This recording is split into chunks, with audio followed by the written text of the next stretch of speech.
This show is produced by the Hartman Media Company. For more information and links to all our great podcasts, visit hartmanmedia.com. Welcome to The Commercial Investing Show, where we analyze, explain, and exploit the opportunities presented in today's commercial property marketplace. If you're interested in apartments, mobile home parks, self-storage facilities, and other income property, you've come to the right place. We'll explore what's hot and what's not in markets nationwide in the relentless pursuit of return on investment. Here's your host, Jason Hartman. It's my pleasure to welcome Ben Way. He is the CEO of Digits. He is a cast member of the Bravo TV show Startups, Silicon Valley, featured in the acclaimed documentary The Startup Kids, and author of Job Apocalypse, The End of Human Jobs and How Robots Will Replace Them. Ben, welcome. How are you? I'm very good, thank you. Good. It's good to have you on the show, and you're coming to us today from Miami, Florida, and I am in Fort Lauderdale, so we are close to each other, but on Skype. So Indeed. Yeah, we had a great conversation before we came on the air here. You are doing a lot of interesting, innovative things. First, tell us about Digits, a startup in the crypto space, it looks like, to do with cryptocurrency credit cards. Tell us more. Yes, indeed. So about 3 years ago, I joined a traditional payments company. And to be quite frank, I knew very, very little about the payments industry. About a year ago, I recognized that there was a huge opportunity in the crypto payment space for a new type of crypto credit card provider that basically allows you to change any credit or debit card in the world, including the ones in your pocket, into a crypto card. And that's exactly what we did. And we came up with this concept of Digits, and we span out the company, and now we're doing an ICO for it. And the really interesting thing about Digits is that we're not issuing any physical credit cards. We're literally converting the credit cards that you have in your pocket right now into crypto cards. So you can choose whether you want it on your credit card, whether you want to pay in crypto. And from a merchant's point of view, they get exactly what they were expecting at exactly the time they were expecting it.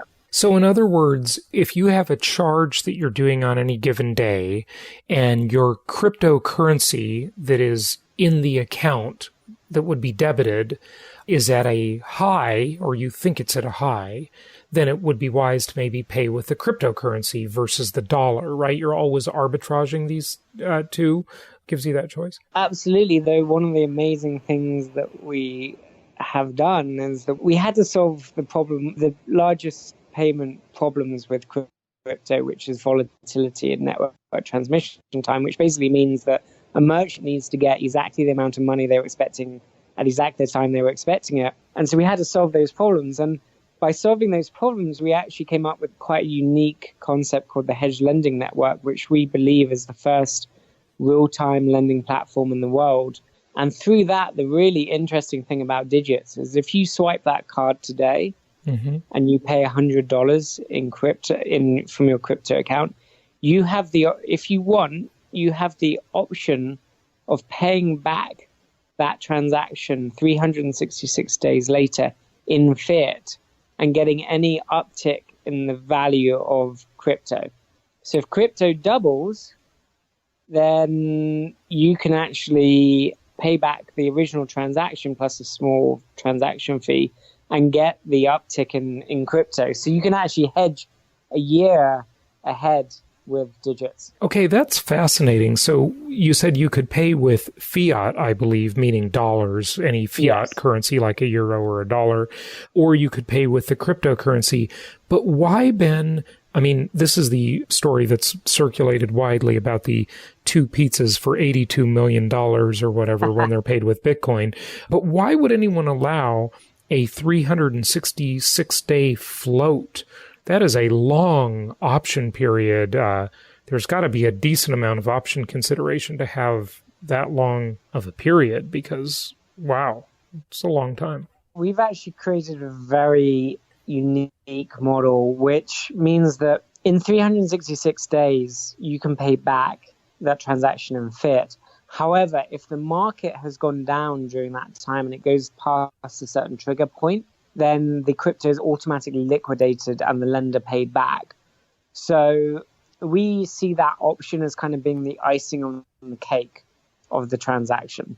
If you swipe that card and crypto continues to go up, then you're going to benefit from that. But if crypto goes down and we liquidate and pay back the lender, then you don't get that facility. But you've still spent the $100 you were expecting to spend at the time you were expecting to spend it. So we kind of see that facility as a side effect of our model. It's not kind of like a core proposition. It's just one of the many benefits. And the other major benefit is that we turn a short-term taxable event into a long-term taxable event that can save up to 30% of the transaction fee in tax.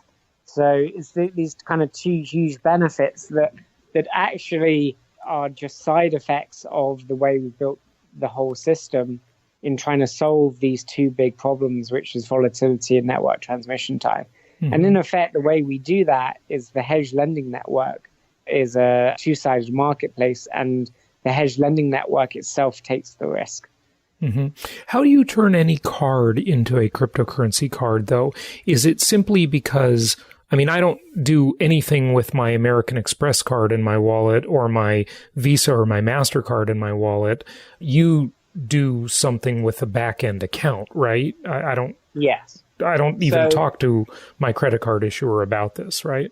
No, exactly. So the easiest way to explain it is that we kind of interrupt the payment before it gets to the Visa, MasterCard networks, and we check whether it's a crypto registered card.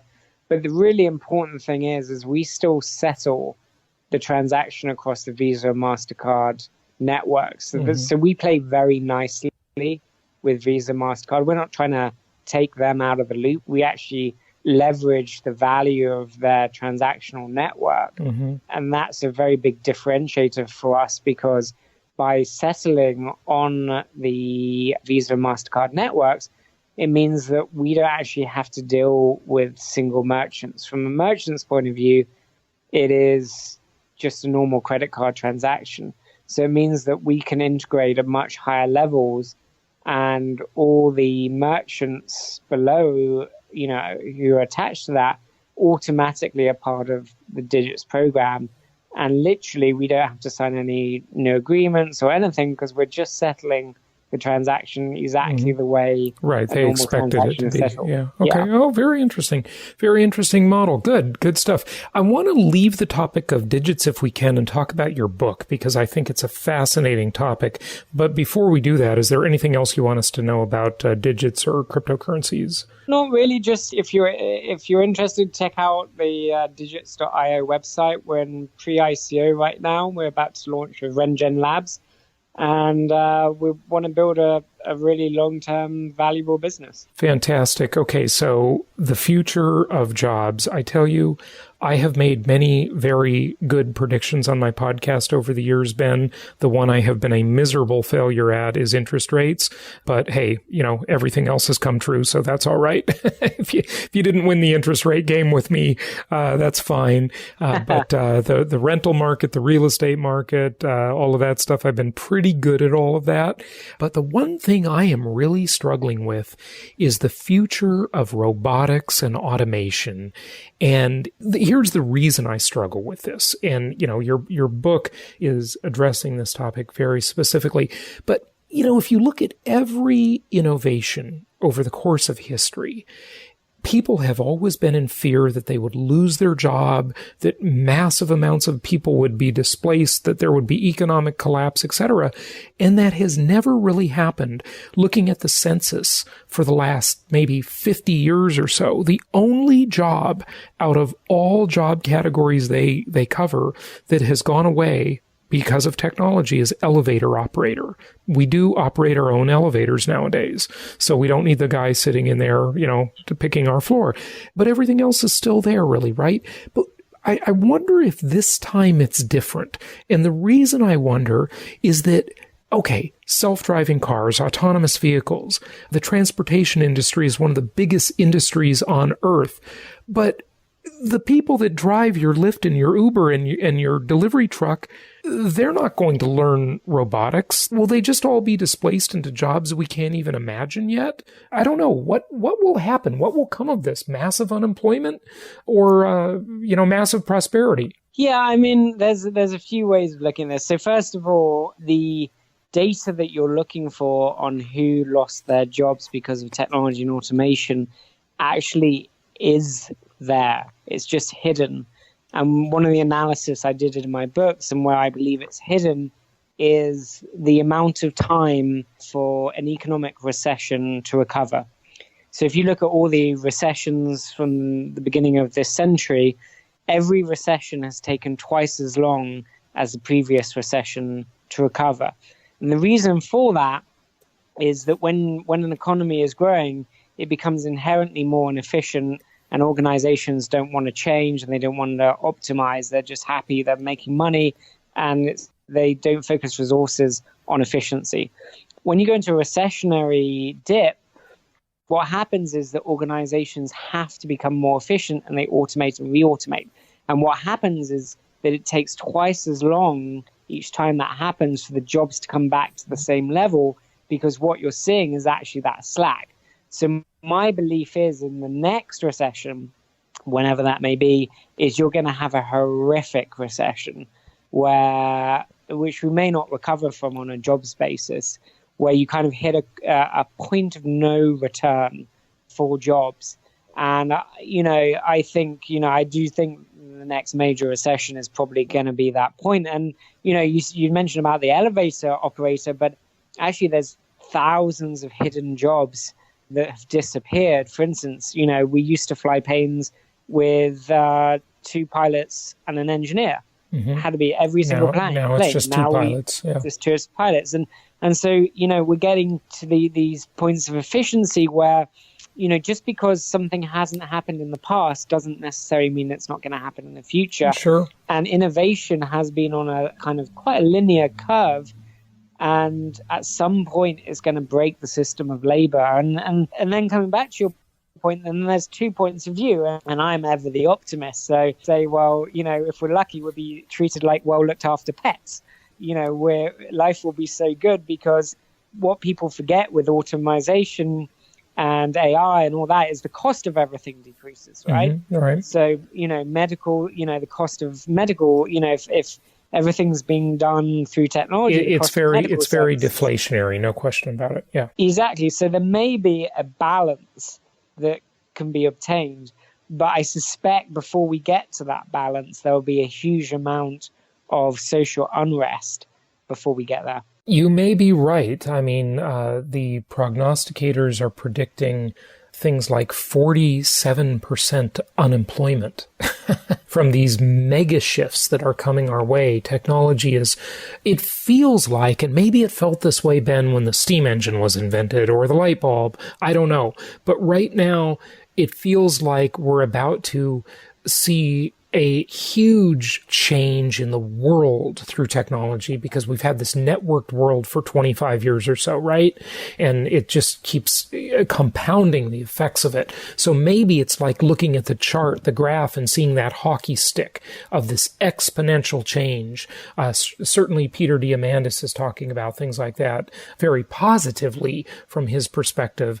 But I don't know. Let's look at the table of contents in your book, and maybe I'll just give you some fodder for conversation here. So I can't help but notice chapter number 3, the adult industry. Everyone loves the sex chapter. Right. Hey, listen, we're all human.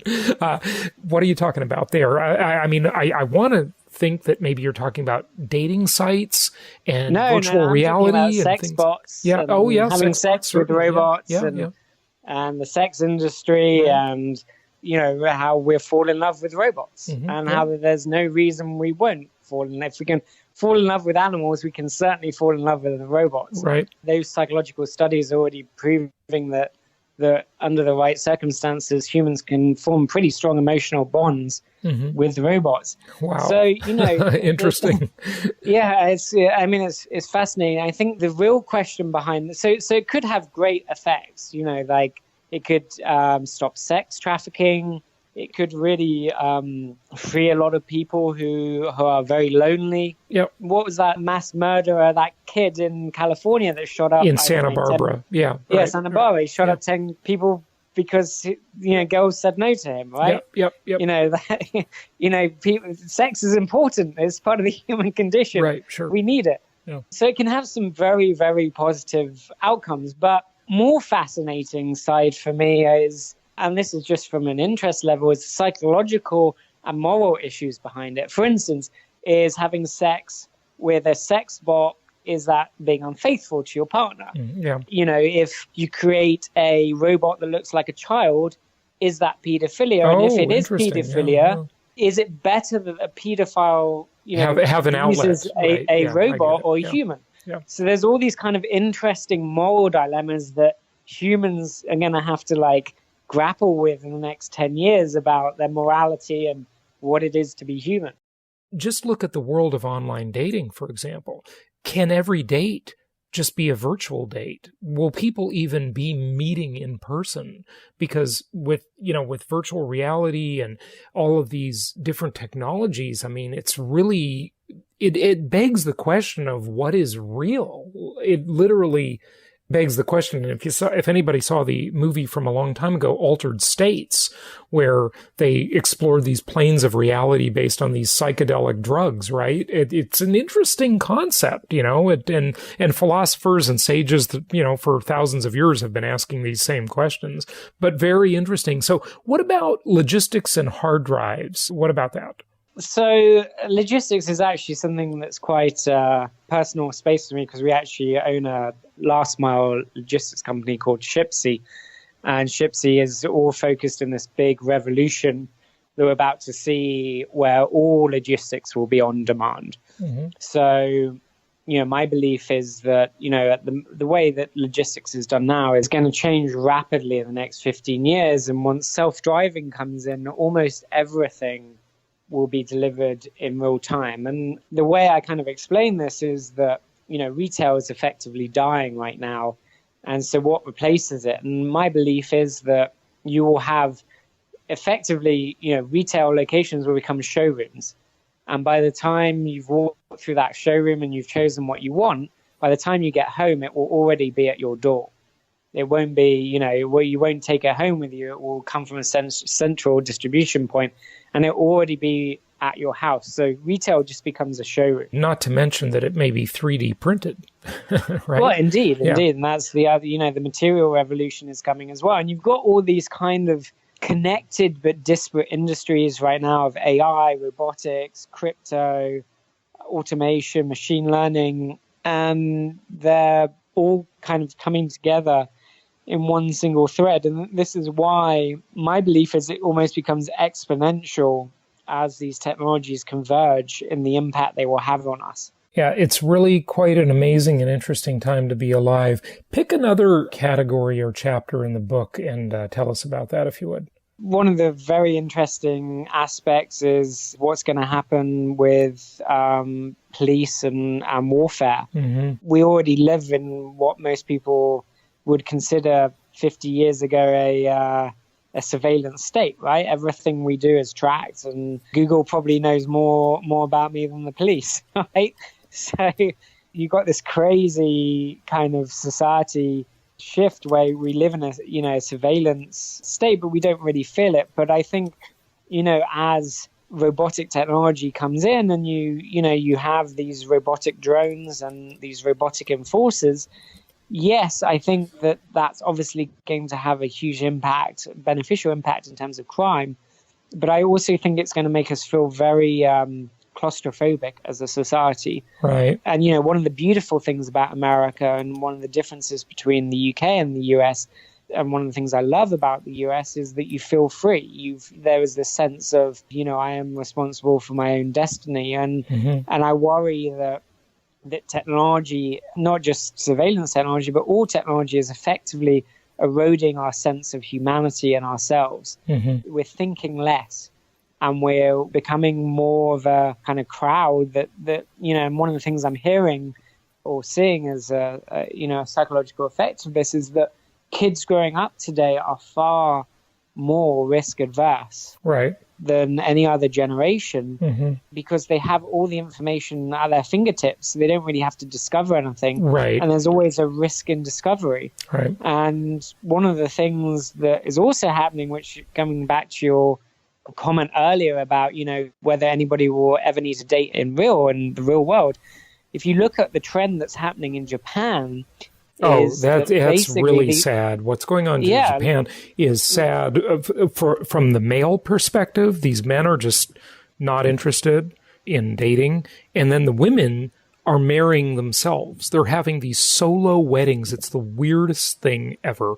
Yeah, have you seen that? It's crazy. Yeah, but it is crazy, but it's also, in a sense, not. Meeting humans in the real world is both scary and hard work. Sure. And we're a beautiful species, but we're also a pretty lazy species. Yeah, no question. And so, this technology, it is sad. It's sad they don't get to have the spectrum of experience. But this, what we're seeing in Japan, I think is probably the future trend for most of humanity, where we become these isolated beacons because we have life so easy that we don't really need to go and explore.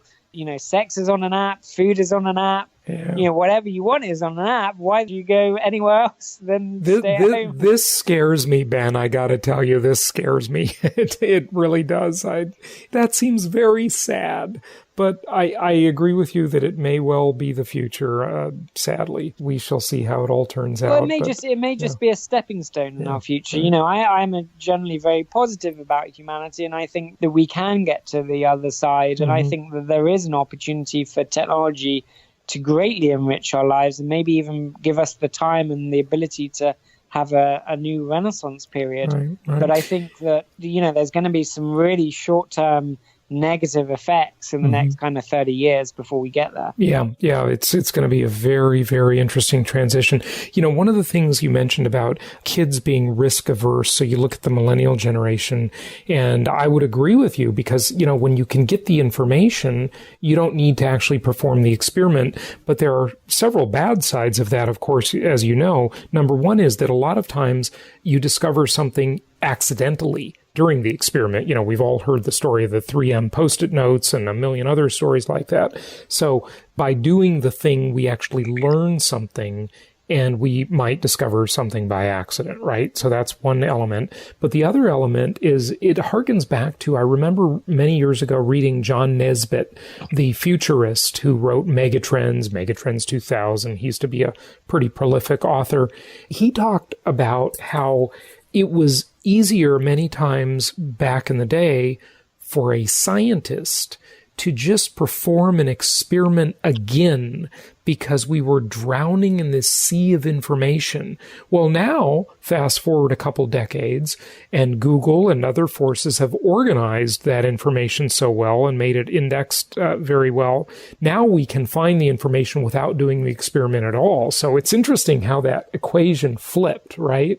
From what you're saying. It's a fascinating point you make, but it does make people more risk averse, just like you said, right? Yeah, absolutely. And I think that generally when it comes to education, there's two things we get wrong. And the first is that we teach subjects. We don't teach children how to learn. Right. To learn how to learn is one of the greatest assets you can give a child, because once you have that ability, you can go off and do anything.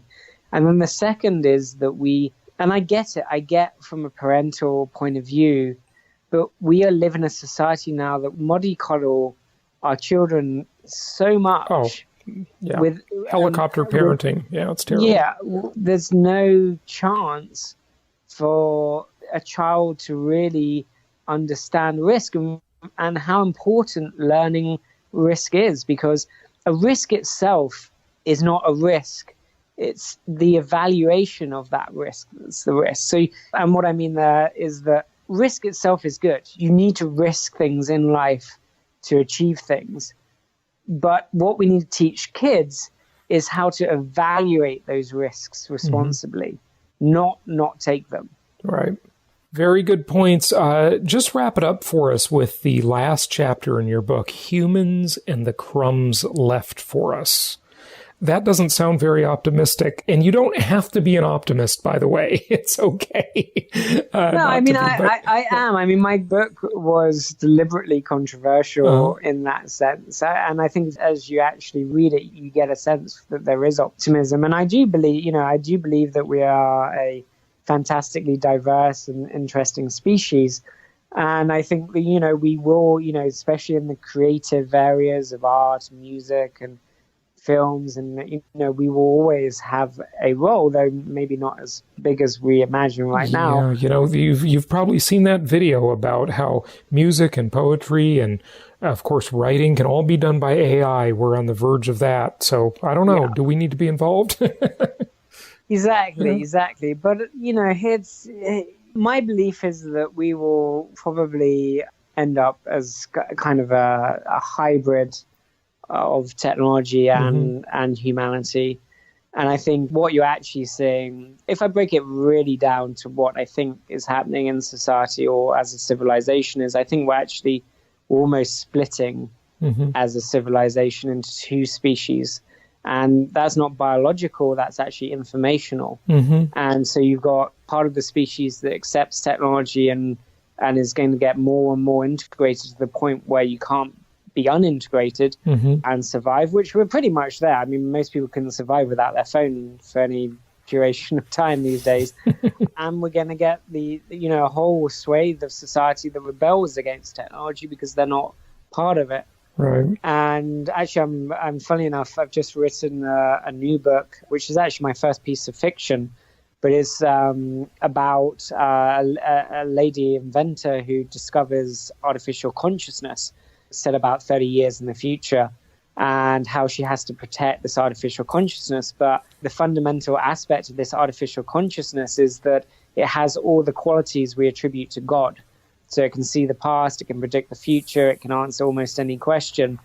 And it's kind of like this amazing it's actually a kind of spiritual, technological combination of what the future could be. Yeah, really interesting. Good stuff.